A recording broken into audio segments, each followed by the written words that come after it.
आज भारतामध्ये लोकशाही आहे, कारण आमच्या संविधानाने लोकशाहीची रचना इतकी सुंदर केलेली आहे की ज्यामध्ये प्रत्येक व्यक्तीला अभिव्यक्तीचं स्वातंत्र्य दिल्यामुळे कोणालाच असं समजण्याचं कारण नाही की माझी गळचेपी होते आणि कोणाची गळचेपी झाली तर त्याकरता देखील इतकी सुंदर व्यवस्था आपल्या न्यायालयांच्या माध्यमातून या ठिकाणी करण्यात आली आहे, आपल्या मूलभूत अधिकारांच्या माध्यमातून करण्यात आली आहे की प्रत्येकाला न्याय हा या ठिकाणी मिळेलच अशा प्रकारची व्यवस्था झाली आहे। आणि म्हणूनच आज संविधानाचे 75 वर्ष पूर्ण झाल्यानंतर भारत जगातली चौथी सगळ्यात मोठी अर्थव्यवस्था बनू शकला।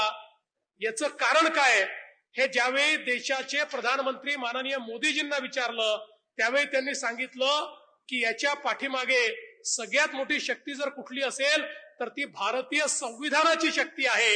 या संविधानामुळे आज भारत इथपर्यंत पोहोचलेला आहे आणि म्हणून मला असं वाटतं की या संविधानाची उद्देशिका ही आपल्या विधी महाविद्यालयात या ठिकाणी असणं हे अत्यंत महत्वाचं आहे। त्याचा पार्क असणं आणि त्याची म्युरल्स असणं ही देखील मला असं वाटतं अतिशय उत्तम अशा प्रकारची गोष्ट आहे।